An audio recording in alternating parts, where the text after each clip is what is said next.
I'm Keith Meacham, and to give you a little background on me, my interest in railroads comes from growing up with it. My father was employed by the Soo Line Railroad for 43 years. He hired out on the Soo Line in 1944. And just like many people, growing up as a kid, I was impressed by the size, and the noise and everything else that trains made. But most of my early memories of trains are nautical, because I was born in Manitowoc, Wisconsin. And anytime I would go downtown with my mother, or Dad would take me downtown, there was always a Chesapeake in Ohio or an Ann Arbor car ferry made fast in the slip at Manitowoc, and the Soo Line was loading or unloading it at the time. Dad took me on a car ferry. I do not remember it. I remember walking over to the boat, but I don't remember being on it. And then we moved to Marshfield in 1967, and we had the Marshfield and Texas spur going past my home. And I got to see the train go down to the waterworks 2 or 3 times a day. So I had it right outside my window. And then in 1971, Dad took a different position with the Soo Line Railroad. He became a traveling agent. And that's where he actually did the job of 4 or 5 different agents, because there wasn't enough work in one station for one man. They combined all that into one job. And I would ride along with him on the job, and I got to see how a railroad really works from the inside out. And then while Dad and I were riding together all those years, he'd tell me early histories of the Wisconsin Central and Northwestern. And of course, I had 2 uncles that also worked for the railroad. My Uncle Keith worked for the Chicago Northwestern. He was the black sheep of the family. And my Uncle Dean worked for the Soo Line, as did my grandfather, my Uncle Vinyl Prentice. So I come from a long line of Soo Line people. The only place to start with this story is at the beginning, and that's with the Wisconsin Central, which began building in 1871 at Menasha. It was originally chartered to build from Portage City to the head of lakes, which would have been Ashland. But they started in Menasha in 1871 and built as far as Stevens Point in that first year.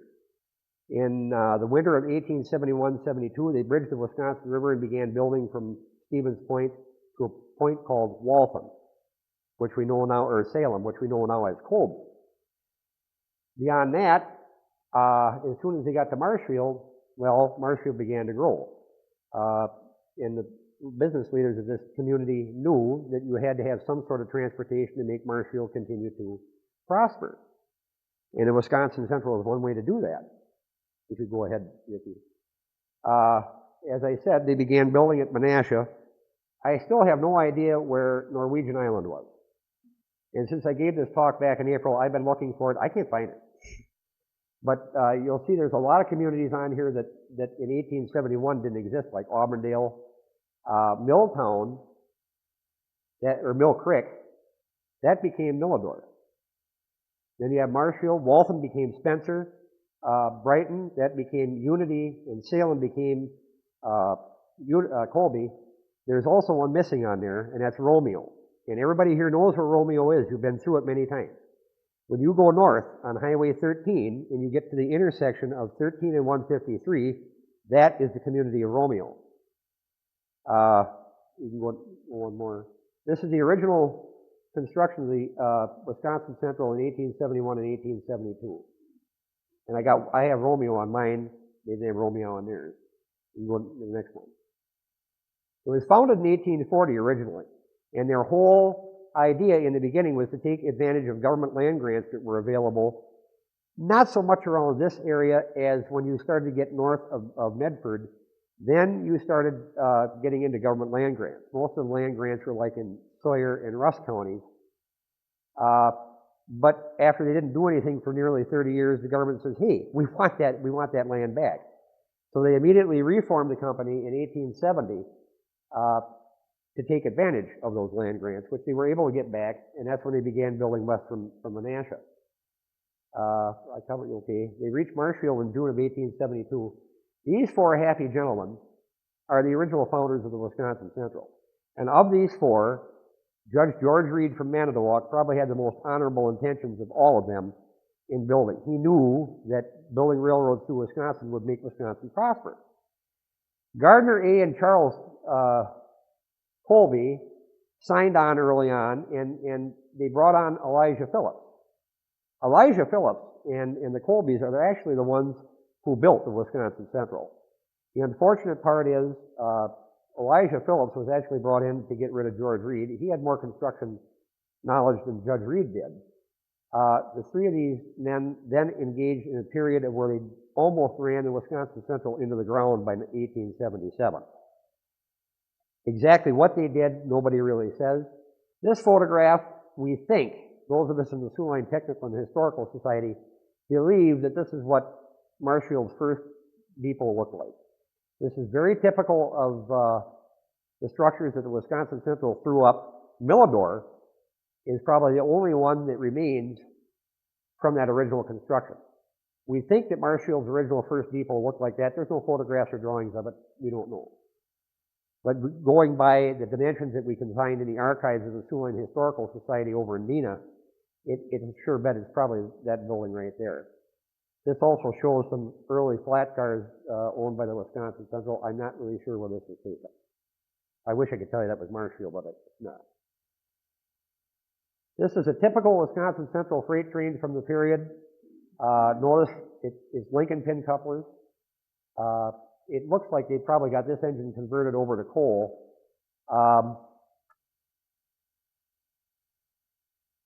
Yeah, it makes a little mention of engine 1000 that was owned by Upham Lumber Company. I think that this is probably Curtis where this was taken.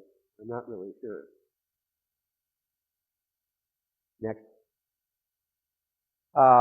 Thanks to my friend Kevin Martins in the back row. This is the Wisconsin Central Railroad pass from, what they got on there, 1880. Next. That's the Wisconsin. This is the period when the Wisconsin Central had leased the Milwaukee and Northern and was operating into Milwaukee from Hilbert Junction, Wisconsin, just east of Neenah. That brings us to the Marshfield and Texas Railroad. As soon as the Wisconsin Central got to Marshfield, that brought Governor Upham to town, and he began securing timber grants around the area. Marshfield and Texas was begun in 1873. They reached the end of track by 1878. The end of track is now what is considered to be the wilderness camping area of Northwood County Park. He didn't, for years he always said he went to Northwood County Park, but he missed it by 2 miles. The wilderness camping area is where he ended up. They abandoned it back to the municipal power plant in 1900. They had worked all the timber off of that particular tract by 1900. It was sold to Wisconsin Central Sioux Line in 1925 and abandoned by Wisconsin Central Limited in 1998. This is the blueprint that I have that Vicki was able to get a screen capture off of. This is south of the power plant, and unless someday I actually take a 100-foot tape measure and find this out, when it left the power plant, it followed Mill Creek, which would put it right through the middle of where Figgy's is right now. Behave yourself over there. But Hafer and Calshed's mill, from what I can figure out, was probably where Peterson Brothers was, right next to Wheeler Chevrolet. George Winkler and I have kind of gone back and forth on that several times over the years because, like I say, unless I actually take a 100-foot tape measure and mark it out, I'll never know where it actually went. Okay. And this is a Marshfield celebrity here. That's Old Van. In some historical accounts, you will hear a historian remark about Old Van. This is Old Van. It was an old 440 that was built before the Civil War in 1847. Upham bought it secondhand or third hand actually, from the Wisconsin Central in 1872 when they started building. They sold it to Upham in 1887, the same year as the fire. And it's kind of curious. You go to the next one, Vicki.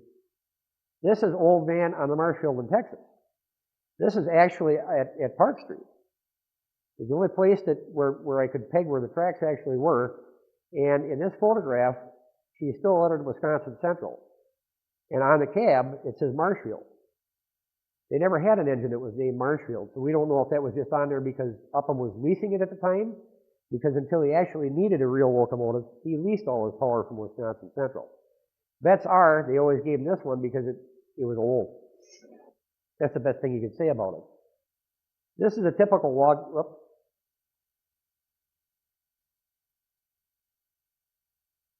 This is a typical log train. It's about 8 cars long. That was about all that old van could actually haul. It was an extremely small locomotive. Now you can go to the next one. And this was old van's replacement. When old van finally ran out her last miles, and that must have been about 1899, they purchased a second-hand locomotive from the Chicago, St. Paul, Minneapolis, and Omaha.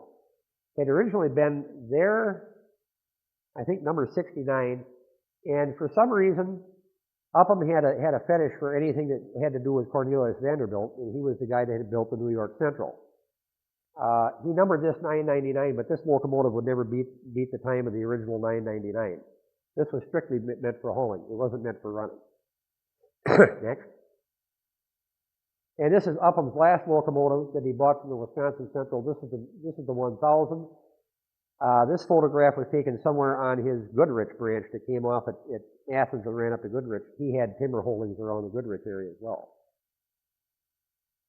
This is old van, we think, out on the Greenwood line somewhere near Chile. Originally, he had a line that ran out 10 miles and terminated somewhere 3 miles north of Chile. We think that's where this photograph was taken.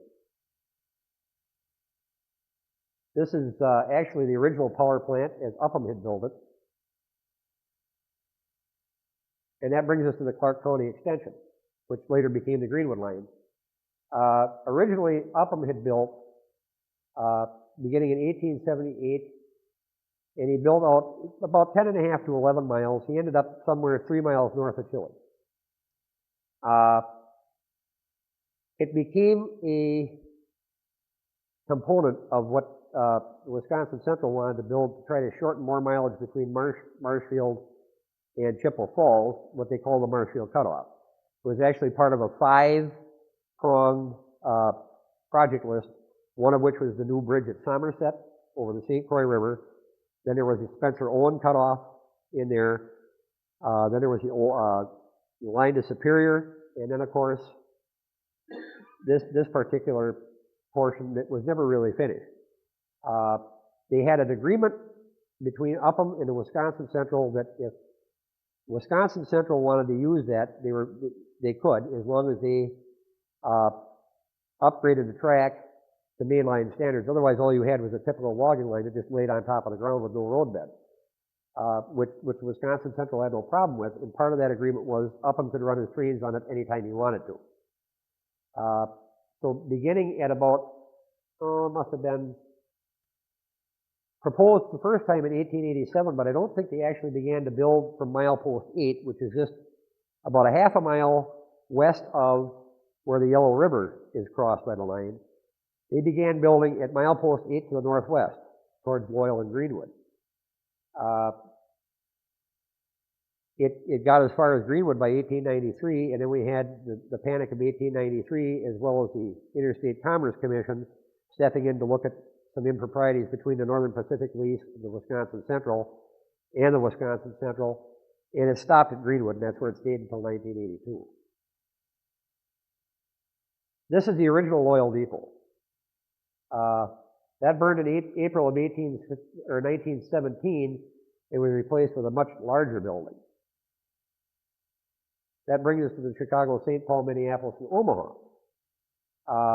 It actually began as a Neillsville branch by the West Wisconsin Railroad in 1879. They got to Neillsville by 1880, but then for whatever reason, they sat in Neillsville until 1885, and it took them 6 years to go from Neillsville to Marshfield. They didn't arrive here until 1891. That became a part of the Chicago Northwestern Railway officially in 1959. All of it was abandoned in 1981. This is the Omaha's original Marshfield Depot. That was one of the first things they constructed when they got to Marshfield in 1891. Next. And about 1907, they had a train that went off and hit it. Put a carload of pulpwood in the waiting room. They didn't like that. So, after that, they built this beautiful brick edifice. which stood until, well, 19, whatever it was, 1999, I think, 98, 99. And this is a particular photograph I had to include because I just love those milk cans right by the depot. That's looking to the west. Where Hiller's Hardware is now. And Omaha number 123. Omaha number 123, that engine operated out of Marshfield for a number of years. It was a typical American Standard type. Didn't have a lot of capacity, but that's all they really needed. And this is the roundhouse after the Northwestern had added on to it in 1925. Originally built with 6 stalls. The first 6 were built out of brick. The next 5 additions were made out of wood. So it was a two material type roundhouse. This looks across the turntable. This is the back of the roundhouse looking from Cedar Street to the west. And that brings us to the Milwaukee, Lakeshore, and Western.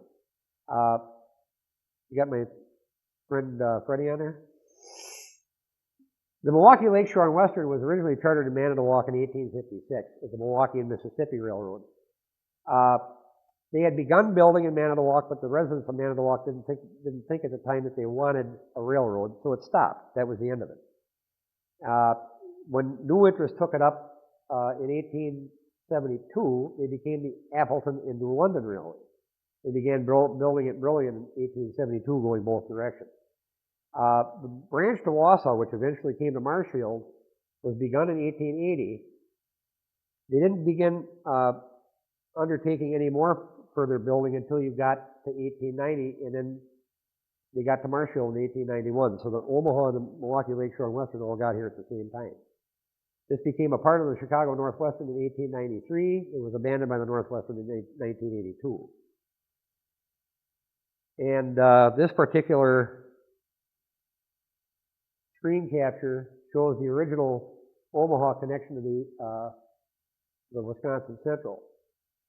Had the Milwaukee, Lakeshore, and Western actually built to Marshfield the way they had intended the first time, they would have come off at a point called Rib River, just west of Wausau, built through Roselleville, Halder, and connected to this little stub right here.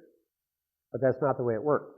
When the Northwestern got a hold of the Milwaukee, Lakeshore, and Western and controlled them about 75%, they stopped the building the Milwaukee, Lakeshore, and Western was doing west of Wausau to the Twin Cities and turned it south at Edgar and headed it down through Fenwood, Stratford, and then into Marshfield. But it entered Marshfield and Wood County out here where Wisconsin Homes is today. When I first saw this photograph, I thought, Paul von Hindenburg. Frederick William Rhinelander. He was the first president of the Milwaukee, Lakeshore, and Western, and is actually responsible for building the railroad as large as it was, as fast as they did. In case you didn't know, this community of Rhinelander was named after him. A good German boy, mutton chops and all. And this is a photograph of the Sioux Line engine at the Chicago Northwestern Roundhouse. They had a 50-50 agreement where in Rhinelander, the Sioux Line took care of the Northwestern locomotives, and here in Marshfield, the Northwestern took care of the Sioux Line locomotives. So it was not unusual to see a Sioux Line engine sitting at the Chicago Northwestern Roundhouse. And this is one of the first diesels the Sioux Line bought, the 2380. This is also at the Northwestern Roundhouse. And the structure in the back here, that's the coaling shed. They didn't have a big tower here. It was a 1-ton bucket that was swung out over the tender with a stiff leg derrick, and 2 guys would lift the bucket and fill the tender that way. They'd shovel the coal by hand into the bucket.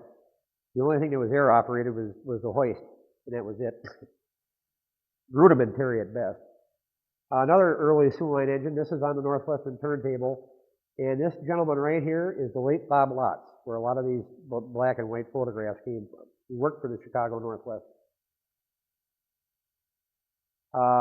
Omaha engine. This is the ash pit that was probably right now that would be where you can buy paint supplies at Hiller's Hardware now.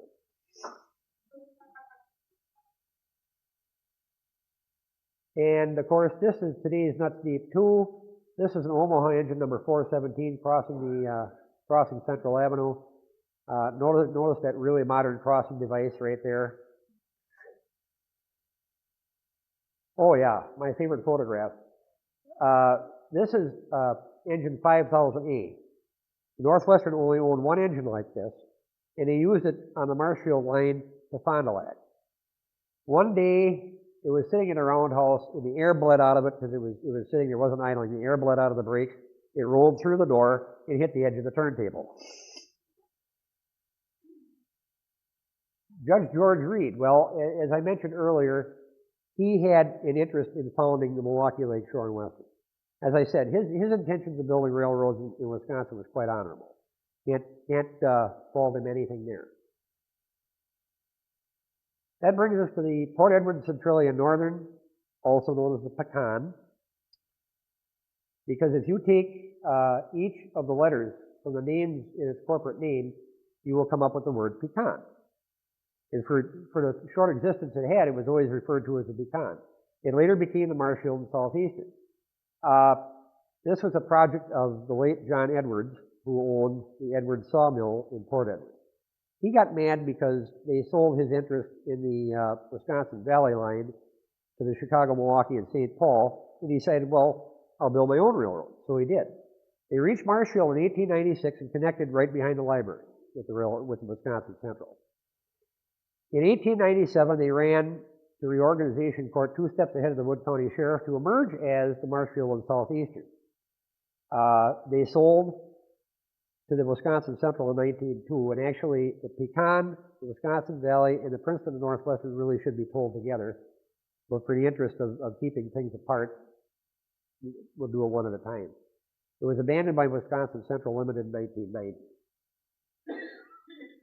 This is the original Pecan right away into the city of Marshfield. This is Upham's Mill. This is the Marshfield Staves Company. These are the tracks that used to be in between Vine Street and Maple. And on the edge of Vine Street, which I think you can go to the next one, Vicki. Whoops. These are the guys from the Wisconsin Valley. John Edwards.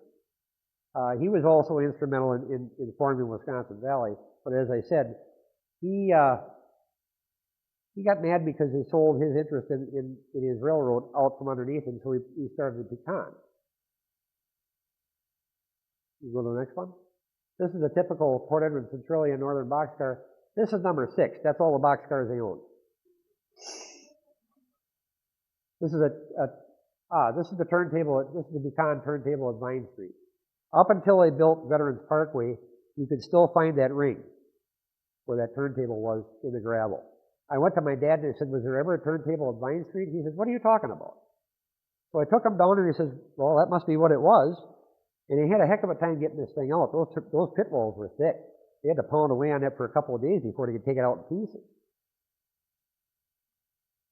And this is the Pecan's first engine house. If you notice right here where my pointer is, you can see a rail line. That's the Milwaukee, Lakeshore, and Western coming down from Wausau. I think this was moved over on Peach Street when the Soo Line put their own turntable in later on. And the Soo Line may have used it.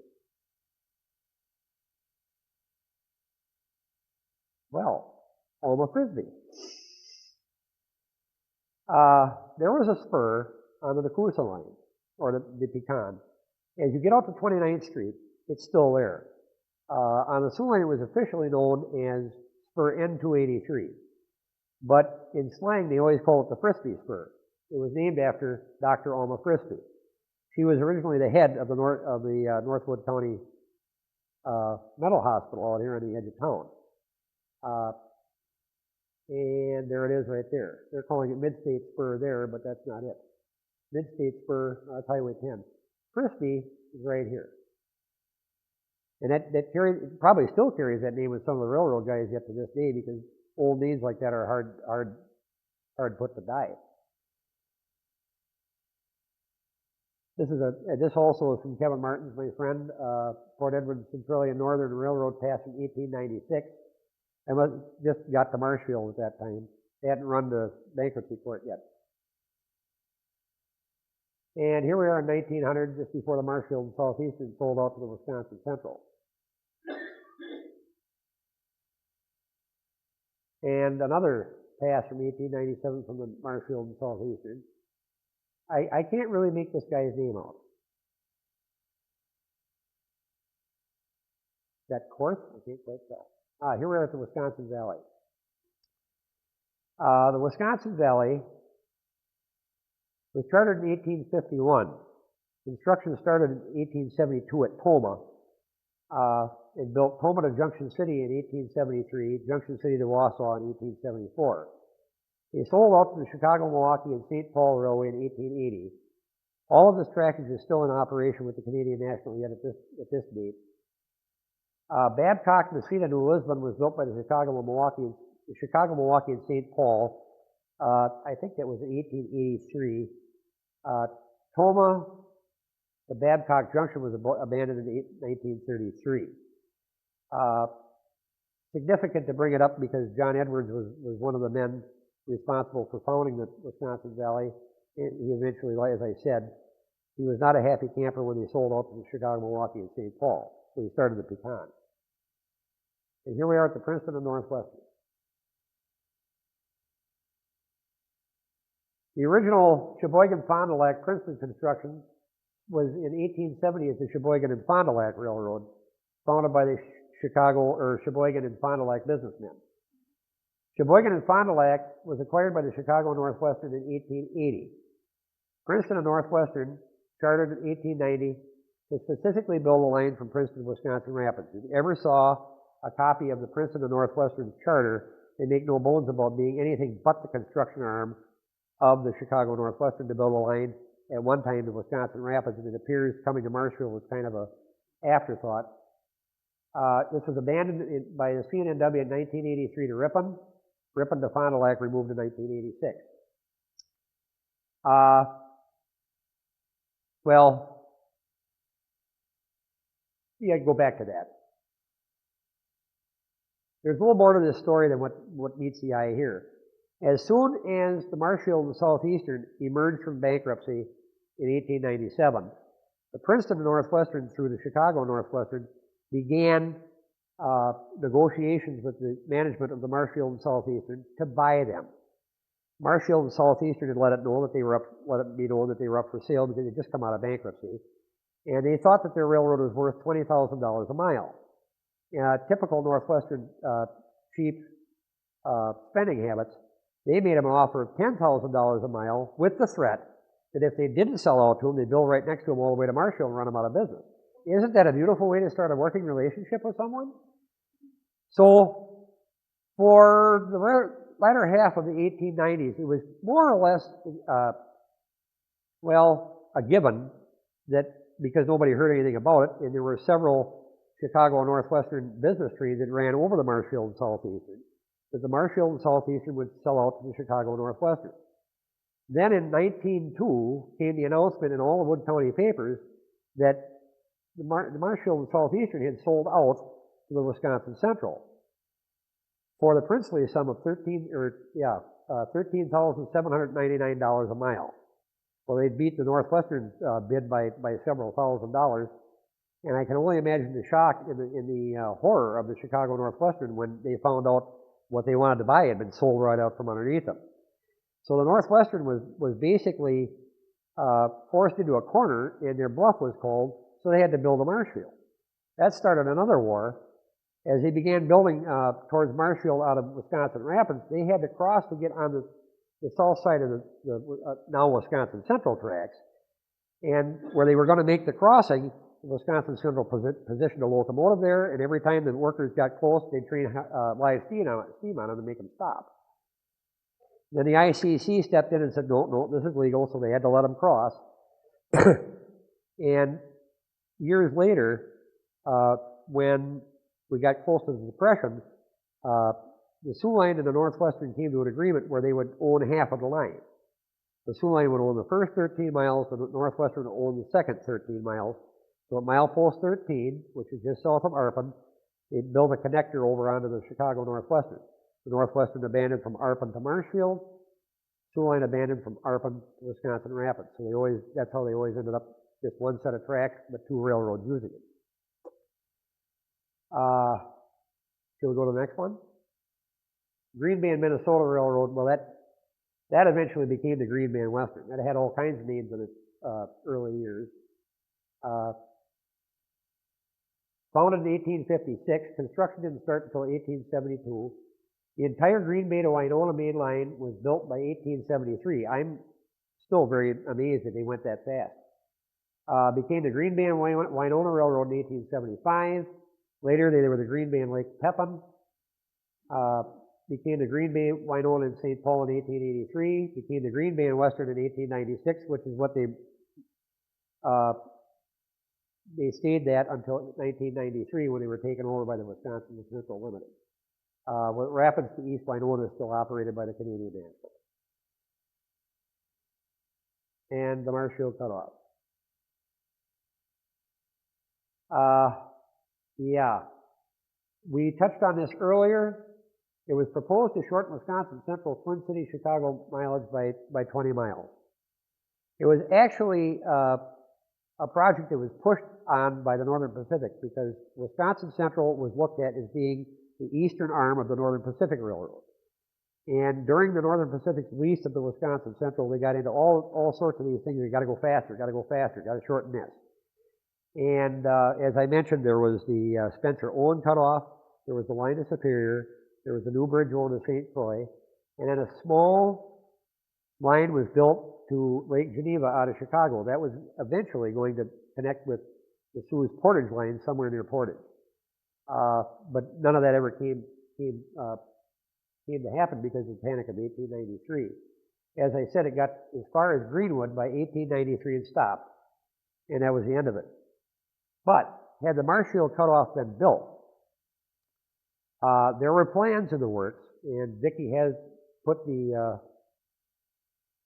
were plans in the works, and I don't know how well you can see this. This is a map that I have that was given to me just before the sewer line became the Wisconsin Central. On this side of the main line and siding are yard tracks. On this side, there's also yard tracks. There was a proposal that if the Marshfield cutoff had been built, there were plans to move the division offices and car shops to Marshfield. Had that happened, Marshfield would have grown twofold overnight, just with the railroad employment that would have brought. But it never happened because of the Panic of 1893. There were attempts, and a lot of your Marshfield businessmen were behind this project because it would have, like I said, would have made Marshfield grow twofold overnight. It just never happened. Had it happened, I wouldn't sleep all night long because you'd have a train engine throwing cars around in the yard all night long, and I'd be listening to boom, boom, boom. Instead of later on, it was down here and behind Weyerhaeuser. Gene Greenwald still complains about that. But it just never happened.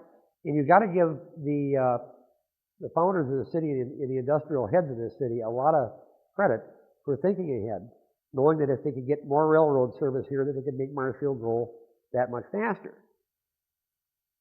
This, unfortunately, never took place. They were talking about, like I said, they were talking about bringing division offices here. It never happened. And it actually started a deep rift between the railroad and the city because then they didn't trust anything that was not born in the city of Marshfield after that. A lot of hopes were pinned on this. A lot of hopes were dashed when it didn't come about. I wish it had. Marshfield would have been a lot more important than it actually was.